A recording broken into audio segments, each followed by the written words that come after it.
Hello, and welcome to Aluminum Pride. I'm Kendall Cuthey. Aluminum Pride gives us an opportunity to catch up with the Susquehanna alumnum and find out what they're up to now. Joining me today is Paul Rego from the class of 1997. Thank you so much for joining me. It's good to be here. Let's start off with, what do you remember most from Susquehanna High School? Well, I had lots of great friends and great teachers. I did the morning announcements. I think my junior and senior years. I was class president my sophomore and junior years, and I know that one of the things that the classes had to do was decorate the hallways for homecoming, and I always enjoyed doing that with my friends, and it was a good opportunity to make new friends.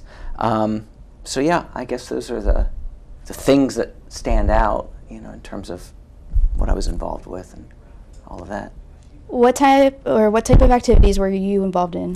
Well, I was involved in student government. I was class president, like I said, my sophomore and junior years. Student council president my senior year.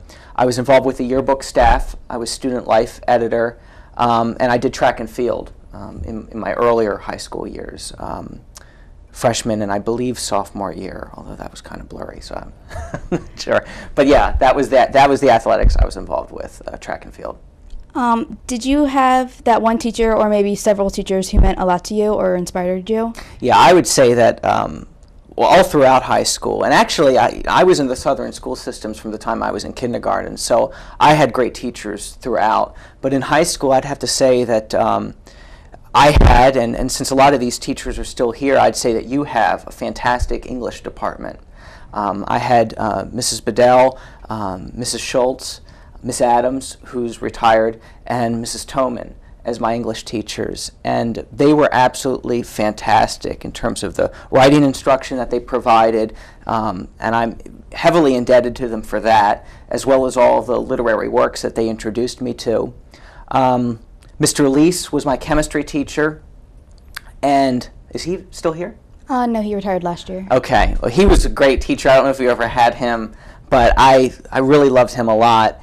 And I was never a chemistry guy. I was never big into the sciences, but his classes were so enjoyable, and he made his classes, his material so understandable that I took both Chem 1 and Chem 2 and did rather well in the two classes entirely because of him. I think I must have gotten syringed by him nearly every day by the time I was through with that class.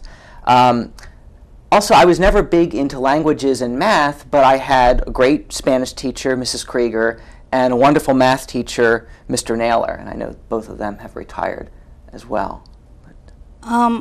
You went on to receive a few college degrees, you went on to receive a few degrees in college. Where did you go, and what did you major in? Well, I went to undergraduate at Millersville University from 97 to 2001, and I majored in political science there, and I minored in history. And then after that, I went to graduate school at the University of Massachusetts in Amherst, Massachusetts, and I received a master's and a PhD there in political science. Why did you decide on a political science major? Well, I was always interested in politics and history. Ever since I was in kindergarten, I was fascinated with American presidents. I was one of those kids that had them all memorized ever since I was like 4 or 5. And I really just never stopped being passionate about politics. So majoring in it was a given. What I was going to do with the degree was not, and I thought that when I graduated from college, I'd probably get a job working as a staff assistant in Harrisburg or Washington, and that was the plan up until my junior year. And then I started thinking about law school because of an internship that I did in Harrisburg in the Speaker of the House's office, and some of the people I met there were sort of encouraging me to think about law school. And then my junior year in college, I had an excellent professor who taught about the Supreme Court and constitutional law. And I never thought I'd be interested in the Supreme Court or constitutional law. I always thought up until that point that the court was the least interesting branch of government. And then I really fell in love with that. And so when I coupled that with my love of the presidency, I began to think more and more about maybe teaching. And at first I considered teaching about the law and still, going the law school route. But then I decided, I came to realize that I really wanted to teach slightly younger people than those who attend law school. I wanted to teach like 18 to 22-year-olds. And I also realized that there was more financial assistance available if you got accepted into a PhD program. You could either work your way through school as a research assistant or a teaching assistant. And so I applied to a variety of graduate schools, and one of the ones I got accepted to was University of Massachusetts. And it turned out to be a good fit because they focused a lot on matters of political history, and I was able to study the presidency and the Supreme Court and constitutional law and get interested in all sorts of other things that I never thought I would have been interested in. So I just kind of, I don't know, career-wise, I just found myself going down paths that I never would have predicted going down when I was still in high school. But I always knew I wanted to do something related to politics. Yeah. What type of jobs and careers did you get into after high school? Well, I worked a lot of part-time jobs, primarily at supermarkets. I worked at Giant all through high school and college. And when I was in graduate school, I worked at a sister supermarket owned by the same company that owns Giant called Stop and Shop up in Massachusetts. I did that part-time. And also while I was in graduate school, I got a job as a teaching assistant. And that provided me with a tuition waiver as well as living expenses. And so I spent the first couple years of graduate school doing that, basically helping a professor teach discussion classes and doing a lot of the grading for that professor, because at the big research institutions, they don't do a lot of that themselves. And then by the middle of graduate school, I started getting to teach my own classes. And so I did that part-time as well until I got my present job teaching full-time. So. What do you do, or what do you currently do for a living? I'm a professor of politics at Messiah College, and I teach all sorts of great classes there. It's a very small department. I'm only one of 4 people, servicing about 80 or 90 majors, as well as many other undergraduates who are just taking classes for general education. So I teach American government and some comparative politics. I teach about the Supreme Court and constitutional law, civil liberties and civil rights, American political thought, things like that. What got you into that particular field? Well, again, I would repeat all that I said before, and I would only add this. I had great professors in graduate school as well. I mean, I owe everything to great teachers from first grade up through graduate school, and I wound up staying in graduate school despite the rigorous study, because of very not only informative and intellectually stimulating professors, but very supportive professors. And 2 in particular helped me stay the course. They were very encouraging. They provided me with all sorts of opportunities to work and receive the financial assistance that would allow me to stay and really just do something like working at the local supermarket more as a sideline, but not as a necessity. And they introduced me to American political thought, which is probably my #1 passion. And it was teachers like the ones I had here, Mr. Lease, Mr. Naylor, Mrs. Krieger, Mrs. Schultz, Mrs. Toman, Miss Adams, Mrs. Bedell, all of them who provided me with models of what good teachers are. I mean, to make students who aren't interested in chemistry or Spanish or math really excited about the material, to allow that excitement to rub off on students, to me is the mark of an excellent teacher. I had excellent professors by and large in college and in graduate school, and they provided me with models of what I might strive to be, and got me seriously thinking about a career in education. So I really would say that all of them helped me to get to where I am, and seriously consider something that I never would have thought about when I was much younger. What motivated you to becoming a college professor? What motivated you to becoming a college professor? Well, again, I'd say my primary and direct motivation was this professor that I had at Millersville, Dr. Glenn. he provided me with a model of exactly what I wanted to teach and how I wanted to teach that particular material. But the teachers that I had here, the ones that I really admired, provided me with models of just what good teaching is and got me thinking about teaching in a way that I hadn't been thinking about it before I got to high school. So, What appeals to you most about teaching? I love working with students, I really do, and I'm glad to be teaching at a small liberal arts college where teaching is really the main focus. It's great to get to know them and develop relationships with them, to see them grow over the course of their college careers. I am very passionate about the material that I teach. I love introducing it to people, especially for the first time. So I really get a special kick out of teaching non-majors who've never encountered this stuff, who don't think that they're going to be interested in it. And it's that spark of interest that you see in them, even if they decide they're never going to be majors, for them to become interested in certain aspects of the material because of what you're presenting and how you're presenting it. That's the type of stuff that really keeps you going. And through graduate school, in addition to these mentors that I had, what kept me going was the teaching that I was doing on the side. It really reminded me of why I was there, or why I wanted to get the PhD. I didn't want to get the PhD just for the sake of getting it.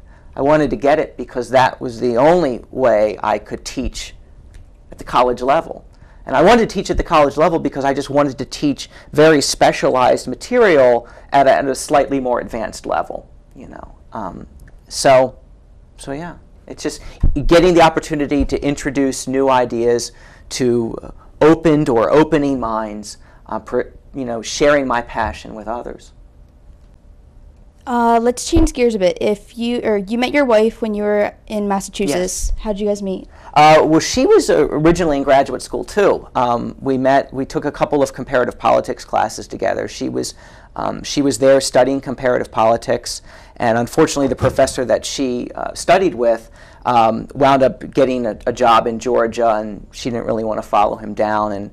And she's currently getting an advanced degree, but slightly different from the one she started with at York College. She's getting her MBA.